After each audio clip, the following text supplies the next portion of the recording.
आज हमारे साथ हैं जिन्होंने जब मास्टर कैडर की तैयारी करनी शुरू की थी वो प्रेगनेंसी में थे और जब पेपर हुआ बेबी 6 महीने का था। मैंने अपने लिए कोई ऑप्शन नहीं रखी। आज इनसे पूरी की पूरी जर्नी आज हम जानते हैं, पहले कैसे थे, मैथमेटिक्स में क्या था, वहां से लेके फिर जब तैयारी की। बिकॉज यार प्रेगनेंसी के दौरान तो इमोशन चेंज होते हैं, हार्मोन चेंज होते हैं, कितनी सारी चेंजेस होती है। फिर जब बेबी होता है तो तब तो पढ़ा भी नहीं जाता, उसका कौन सा टाइम है छोटे बेबी का। जी आज मैं मिलवाने जा रहा हूँ पंजाब के मलोट शहर के पास से आने वाले हमारे हरमनबीर भुल्लर जी। वेलकम जी।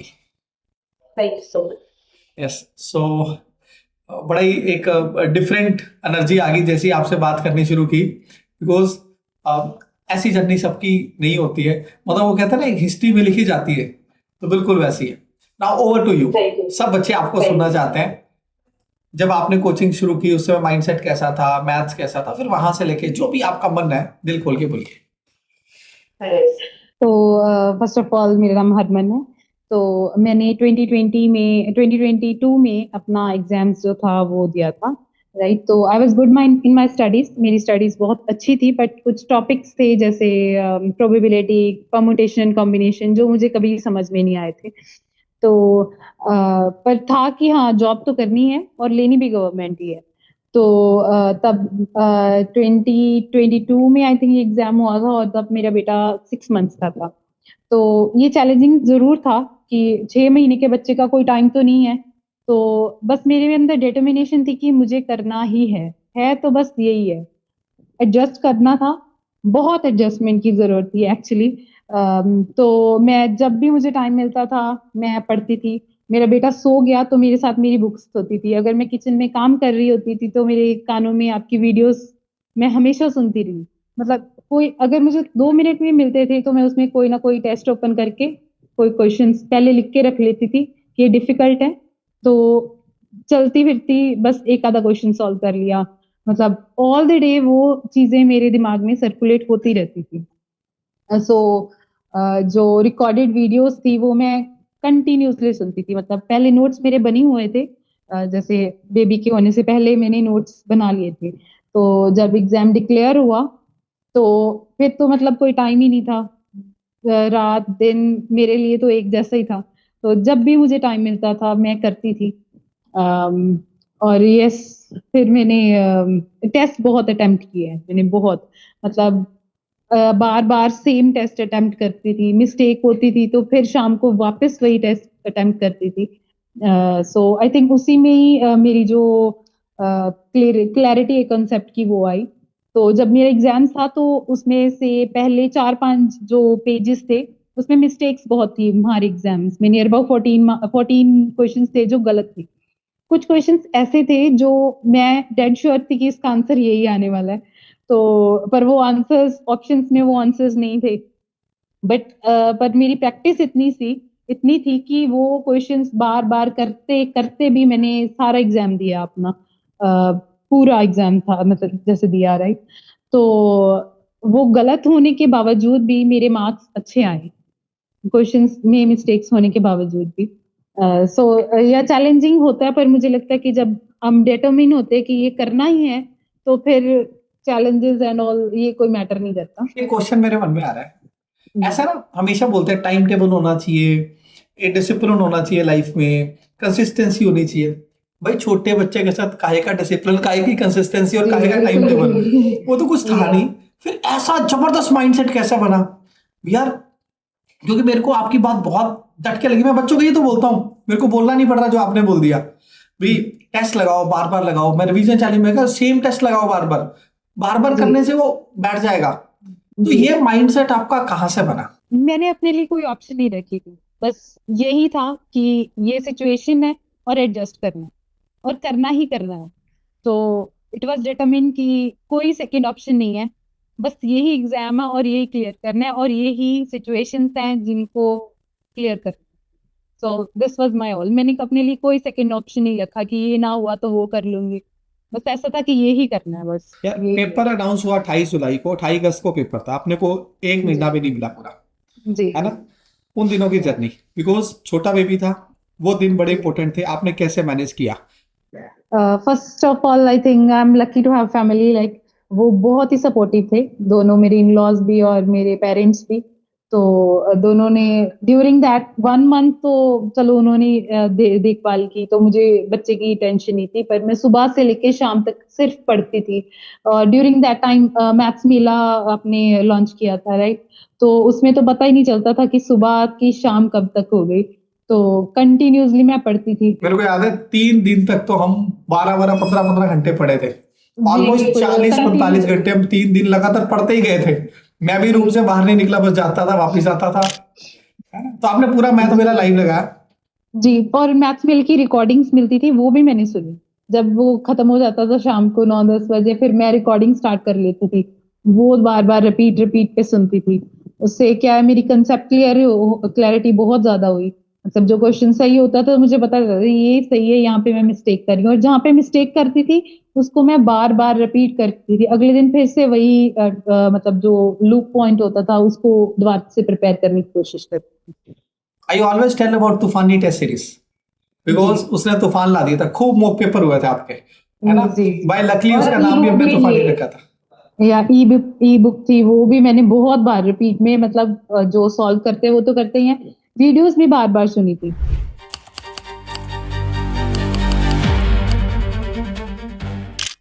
किचन में काम करते वक्त वीडियो ईयरफोन लगा लिए साथ साथ वीडियो चल रही है साथ साथ मैं अपना काम कर रही हूँ तो मतलब एक भी पॉइंट ऐसा नहीं था एक मिनट ऐसा नहीं था जब मैं अपनी बुक्स या स्टडी से दूर होती थी तो बच्चा अगर थोड़ा बहुत खेल रहा है तब भी मैं एक आधा क्वेश्चन बीच में सॉल्व कर लेती थी सो मतलब ये यू था मेरा ऐसा बोल सकता हूँ, you enjoy your studies and your child both together.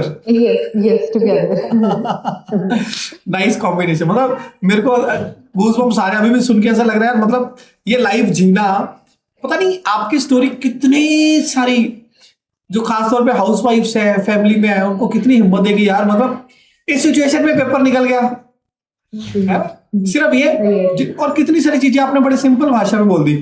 जब समय मिलेगा टेस्ट लगाओ, जब मिलेगा क्वेश्चन लगाओ, ई बुक की रिकॉर्डेड वापस सुन लो, सुन सुन के मतलब कहीं जा रहे हो आ रहे हो हेडफोन लगा लिए, वीडियो चलने दो। जी बिल्कुल मैं काम भी कर रही थी और फोन तो हमेशा ही मेरे पास रहता था कि बस इसको बार बार रिपीट पे सुनो सुनो एक्चुअली इट सुनो इज टोटल डिफरेंट स्टाइल। जब मैं पढ़ता हूँ ना, मेरे को होता है मैं पढ़ रहा हूँ, मेरे को पढ़ने दो, बट जी मतलब मेरा माइंडसेट भी आपने बदल दिया। मतलब जी दिस इज गुड, क्योंकि जो बात आप बता रहे हो ना बच्चों को, ये तो मैंने कभी नहीं बोली होगी, ये ऐसे भी पढ़ाई होती है ना? जी लाइव एग्जांपल सामने आ जाती है ना, तो उसके मायने बदल जाते हैं। या और मैं अर्ली मॉर्निंग उठती थी 3 o'clock 3 o'clock मतलब मेरा अलार्म सेट था और हर रोज उठना ही उठना है 3 बजे अपनी प्रॉपर एक्सरसाइज की क्योंकि पढ़ पढ़ के सर्वाइकल वगैरह भी पेन होने लगता है तो मैं प्रॉपर एक्सरसाइज करती थी और उसके बाद मैं स्टडी हर बच्चे को हम रिकमेंड करते हैं पूरा यार। यस हमारे मैथ मेले में भी हम करते थे, बीच में जी 10 15 मिनट हमें होता था भी, खुद के साथ तो टाइम स्पेंड करना ही है जी ना? तो खुद के साथ टाइम स्पेंड किया होता है ना, मैं सब बच्चों को बोलता हूँ एटलीस्ट सुदर्शन क्रिया कोई ना कोई या कुछ एक्सरसाइज लाइफ में होनी चाहिए, ताकि इंसान को एक रास्ता मिलता रहता है अपने आप को रिचार्ज करने का, क्योंकि ह्यूमन बॉडी है ना, बॉडी तो थकेगी, है ना? यस अब ना मैं थोड़ा और गहरा जाना चाहता हूँ, बिकॉज आपकी जर्नी बड़ी बहुत ही डिफरेंट है। तो पेपर आपने क्रैक किया, देखो जब हम तैयारी शुरू करते हैं पता नहीं होता पेपर कब आएगा, जी खास तौर पे मास्टर कैडर लेक्चर जो टीचिंग एग्जाम है, पता नहीं, क्योंकि Yes. गवर्नमेंट के ऊपर डिपेंड है, उनके पास जब टाइम है, जब उनके सिचुएशंस है वो निकालते हैं, देयर इज नो पैटर्न। जी very sad thing in our state और कंट्री, सब सब स्टेट्स में सेम है। यस इतना बड़ा पेशेंस हर एक बच्चा रख के आज बैठा है जो आपको सुन रहा है, उसको नहीं पता उसका पेपर कब आएगा, क्या करना है। मैं चाहता हूं ये एक पूरी जर्नी को आप डिफाइन करो, क्योंकि आपने उस समय जिया है जब प्रेगनेंसी स्टार्ट थी और बेबी तक। ये पेशेंस का level, how you carry yourself? It's just that कि आप डिटर्मिन होते हो तो आप अपने लिए सेकंड ऑप्शन ढूंढते ही हो कि बस ये है और यही करना है राइट तो आना तो है एग्जाम 4 साल बाद आएगा 3 साल बाद आएगा पर जब वो आए तब आपकी प्रिपरेशन ऐसी हो कि आपने बस सिर्फ टेस्ट करने हैं दैट्स इट रिवीजन करनी है बस राइट। सो मुझे लगता है प्रैक्टिस और रिवीजन हर टेस्ट क्लियर कर देंगे, कर सकते हैं। मुझे लगता है मुझे कुछ भी और बोलने की जरूरत नहीं है, आपने कम शब्दों में सारे आंसर दे दिए। हमेशा ये बोलता हूँ मैं कि अभी जैसे ही पेपर आए अपने को सिर्फ mock paper mock paper mock paper mock paper लगाने हैं। जितने पेपर लगाएंगे मैं सोचता हूँ रोज मॉक पेपर होना चाहिए, सेम 10 बजे शुरू 12:30 बजे तक, क्योंकि पेपर वही टाइम पे होता है, सेम टाइम पे रोज पेपर होना चाहिए। अभी तो हमने पता है क्या शुरू कर दिया, मैंने बहुत महीने हो गए अभी हर 5th डे एक मॉक पेपर ले रहा हूँ, यानी कि हर महीने की 1 तारीख को, 6 को, 11 को, 16 को, 21 और 26, हर महीने 6 मॉक पेपर तो फिक्स कर दिए। और ये तो मैंने उनका चला ही रहा हूँ। और अभी मैंने सोचा टेस्ट सीरीज आएगी ना, डेली मॉक पेपर, डेली एक पेपर तो उनको देना है, ताकि जैसे ही बैठेंगे पेपर में बैठेंगे फाइनल पेपर कैसा लगना चाहिए। बिल्कुल। और ये भी थी कि हमने टेस्ट इतने ज़्यादा दे दिए थे ना कि एग्ज़ाम जब देने गए तब ऐसा लगा ही नहीं कि हाँ, हमारे पे कोई स्ट्रेस है या कुछ है।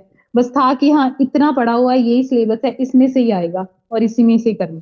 तो उससे ज्यादा तो होता भी नहीं जितना हम पढ़ लेते हैं, कुछ छोड़ते भी नहीं। बिल्कुल, बिल्कुल, यस। एग्ज़ाम इतना डिफिकल्ट नहीं होता, I think speed matters a lot. थोड़ी सी बात, कौन सी ऐसी आपको हमारी कोचिंग की 2-3 बातें ऐसी जो आपको लगे यार these are the unique things जो मुझे यहाँ पे आके मिली। Yeah, the very first was कि एसपीटी, राइट, एसपीटी जिसमें हमारी टाइमिंग मेजर होती है, राइट, इतना हम पढ़े, ये हमारे टॉपिक पेंडिंग्स है, राइट, तो वो सोचने की जरूरत नहीं होती, पहले ही पता होता है कि हाँ इसको देखो और हम कंप्लीट कर रहे मतलब हैं। आपको कभी लेकिन सोचना जब नहीं है क्या पढ़ना है, सब शेड्यूल बना हुआ है, उसको देखो और करो। जी बिल्कुल। एंड द सेकेंड वाज कि जब हमारे जो लेक्चर्स हैं वो बेसिक से स्टार्ट होते हैं, ऐसे नहीं कि हाँ ये तो हम मान के चलते हैं कि ये आपको आता ही होगा, नहीं, वो बेसिक से ही थे। From zero to hero. Yeah, zero to hero, yes. So that was a very plus point I find it, कि स्टार्टिंग से स्टार्ट करना है, जो बेसिक्स क्लियर होके तभी हम आगे, राइट, क्लैरिटी आती है, तो आई feel like that was the best thing.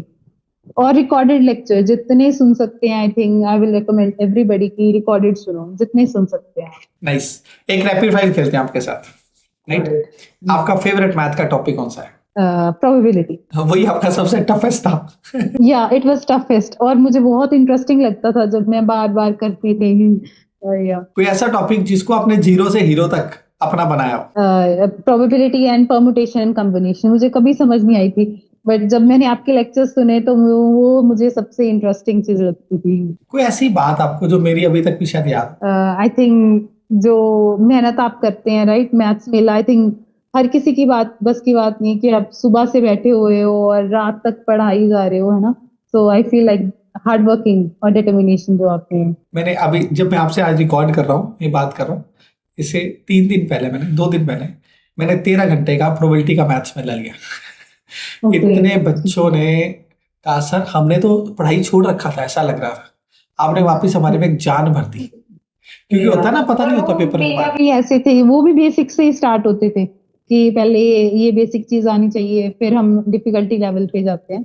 सो वो चीज मुझे बहुत हेल्पिंग थी वो। कौन सी ऐसी चीज है जो आपको अक्सर याद आती है? पॉजिटिव एटीट्यूड, आई थिंक जब आप लेक्चर भी पढ़ा रहे होते हो तो बीच में आप कहते हैं कि पॉजिटिव रहो, आप अपने लाइक मेडिटेशन करो। सो आई थिंक वो चीजें बहुत ही हेल्पफुल होती है, वो सुनने में ऐसे लगता है कि इनको का क्या काम, राइट, वेस्टेज ऑफ टाइम है कुछ भी, बट वो एक्चुअली इफेक्टिव है, वर्क करती हैं, लाइक मेडिटेशन एंड ऑल, वो बहुत हेल्प करती हैं आपके ब्रेन को कंसंट्रेशन करने में और पीस बनाए रखने में। So I think that was the best. Even मेरे को लगता है 80% तो वही काम करती है। देखो पढ़ाई तो सब लोग कर जाते हैं, सिलेबस सब लोग कर जाते हैं, तो मेरा भी आपके साथ आज बहुत ही अच्छा लर्निंग रहा। मुझे लगता है मुझे भी मेरा लर्निंग शेयर करना चाहिए, बिकॉज आपकी जर्नी तो बहुत ही इंस्पायरिंग है। सो मेरी भी इस पॉडकास्ट से 3 ऐसी लर्निंग हुई। द फर्स्ट इज डिटर्मिनेशन, जो करना है तो मतलब करना है। The second is practice practice practice, चाहे वो रिकॉर्डेड वीडियो में करो या टेस्ट लगाओ, बार बार टेस्ट लगाओ, बार बार रिकॉर्डिंग करो, विश्वास रखो, पेपर तो वहीं से आ रहा है। यस। और थर्ड जो आपने अभी लास्ट में कहा है ना, पॉजिटिव एटीट्यूड रखना, मेडिटेट करना है, बिकॉज मेडिटेट हमें एक स्ट्रेंथ देती है। So wish you good luck. आपको आपकी जो नेक्स्ट जर्नी है बहुत ही आगे जाना है। मे बी मैं तो ऐसा समझता हूँ मेरे बच्चे आगे जाएंगे, आगे जाके एजुकेशन मिनिस्ट्री के अंदर उनका स्थान होगा। यहाँ से वो अपग्रेड प्रमोशन लेते लेते और फिर एक दिन हमारे स्टूडेंट में से कोई इस एजुकेशन सिस्टम के अंदर जो भी पॉजिटिव और चेंजेस जो हो रहे हैं, सब लोग एफर्ट कर रहे हैं, अभी भी कर रहे हैं बहुत सारे लोग, लेकिन एक बड़े स्तर पर चेंजेस के लिए आप लोग अच्छा काम करोगे। यस, जाते जाते, क्योंकि बहुत सारे बच्चे बहुत सालों से पढ़ रहे हैं, बहुत मेहनत जी कर रहे हैं, बिल्कुल। उनके लिए आप कुछ कहना चाहते आई वुड सजेस्ट कि अब तो जैसे एग्जाम इज वेरी नियर, तो कभी भी हो पर आपकी प्रैक्टिस इतनी होनी चाहिए कि जब भी वो आए तो आपके अंदर ये डर ना हो कि मेरे तो सिलेबस पेंडिंग है। आपके अंदर ये होना चाहिए कि मेरी तो रिवीजन भी हो चुकी है। तो जब भी आए आप प्रैक्टिस करो, बहुत प्रैक्टिस करो और अपने लिए कोई सेकंड ऑप्शन नहीं रखो, भी यही करना है, बस यही है जो भी सिचुएशन है, नो मैटर व्हाट, बट आपके अंदर यही होना चाहिए कि बस मुझे करना ही है। Thank you sir. बहुत मजा आया आपसे बात करके। Good to see you sir.